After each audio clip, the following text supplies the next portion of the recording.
Khadija, une femme de valeur avant l'islam. Avant même l'islam, Khadija bint Khuwaylid était déjà une femme d'exception. À la Mecque, elle était connue pour sa noblesse, sa sagesse et son honnêteté. Dans une société marquée par les injustices, son nom inspirait le respect. Khadija portait de grandes responsabilités, non seulement par sa richesse, mais surtout par sa droiture et son comportement exemplaire. Lorsque l'islam est venu, il n'a pas créé sa valeur, il l'a révélée. Khadija nous enseigne que la dignité d'une femme commence par la foi, le caractère et le sens des responsabilités. Khadija bint Khuwaylid radiyallahu anha était une femme d'affaires respectée à la Mecque.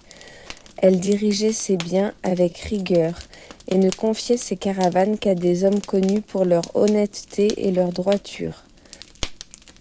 Un jour, on lui parla de Muhammad ibn Abdallah. On lui décrivit un homme digne de confiance, sincère dans ses paroles, juste dans ses actes, étranger à toute tromperie. Touchée par ces témoignages, Khadija décida de lui confier son commerce. Durant le voyage, son serviteur Maïsara observa un comportement exemplaire, une honnêteté rare, une noblesse dans chaque geste, un respect constant. À son retour, les bénéfices furent plus importants que jamais. Mais ce n'est pas cela qui toucha le cœur de Khadija. Ce fut son caractère. Avant l'amour, elle reconnut la valeur. Après le retour du voyage, Khadija ne doute plus. Elle a vu l'honnêteté, la loyauté, la bénédiction dans le commerce. Mais surtout, elle a reconnu une noblesse rare. Elle ne cherche pas un époux par prestige, mais un homme de valeur, digne de confiance et de droiture. Khadija prend alors une décision courageuse. À une époque où les femmes ne choisissaient pas, elle fait transmettre son souhait de mariage à Muhammad sallallahu alayhi wa sallam. Un choix guidé non par l'âge, ni par la richesse, mais par le caractère et la vérité. Le mariage est célébré dans la simplicité et l'honneur. Khadija a 40 ans, Muhammad sallallahu alayhi wa sallam en a 25. Elle apporte l'expérience, la stabilité, la sagesse.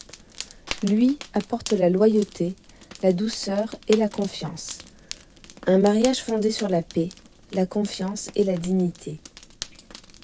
Les années passèrent dans une union paisible, fondée sur la confiance, le respect et la miséricorde.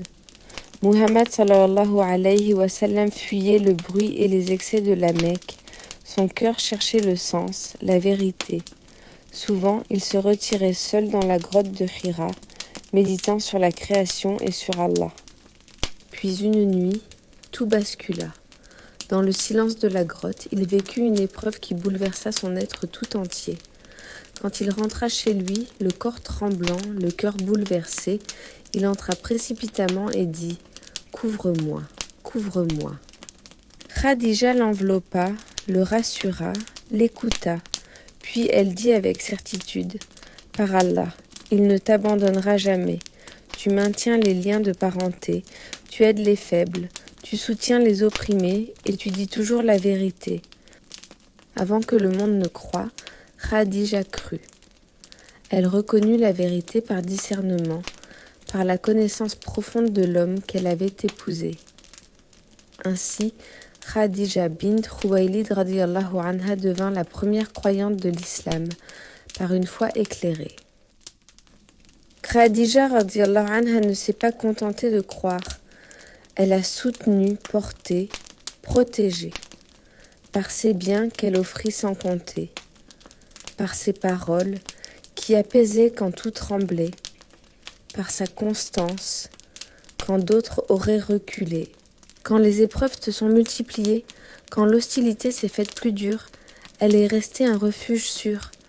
Elle a tout donné, sans jamais se plaindre, jusqu'à ce que son corps s'épuise au service d'une mission plus grande qu'elle. Sa disparition marque une période que l'histoire nommera l'année de la tristesse, car ce jour-là, le prophète sallallahu alayhi wa sallam ne perdit pas seulement une épouse, il perdit un pilier, un soutien, une présence irremplaçable. Et longtemps après sa mort, il parlera encore d'elle avec amour, avec fidélité, avec une reconnaissance intacte. Aujourd'hui encore, Khadija radhiyallahu anha transmet un message puissant, que la foi peut être discrète mais immense, et que certaines femmes bâtissent l'histoire sans jamais chercher la lumière.